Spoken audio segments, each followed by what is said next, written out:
Bai, eskandalo itzela honetan ez daki ondo grabatuko dan, baina bai, ikusten da giroa berotzen ari dela, hotzetik epelera eta epeletik berora, eta espero dugu gaurko eguna beti gogoratzea, duela urte batekoa gogoratzen dugun bezala. Eta Martitzenetik aurrera edo zer? Eta orain artekoa, zelan joan da herrian lana?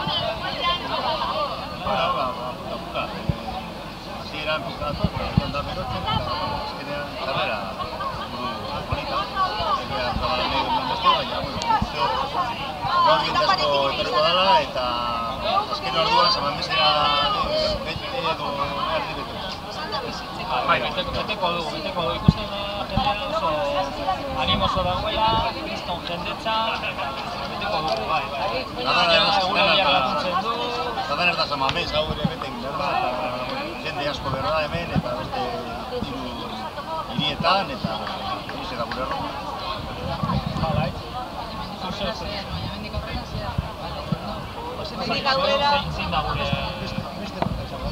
beste erronka egingo dugu, baina nik uste dut sakondu behar dugula herrietan eta jende gehiago guregana ekartzea.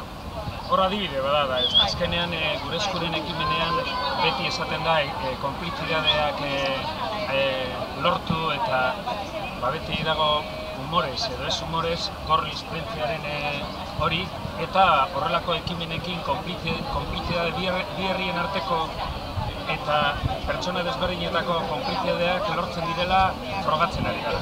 Bai, eta gorlentzian ditugu. Hemendik aurrera ea gorlentziaren proiektua aurrera joaten da, eta hau da horrelako ekimen bat. Adibide bat.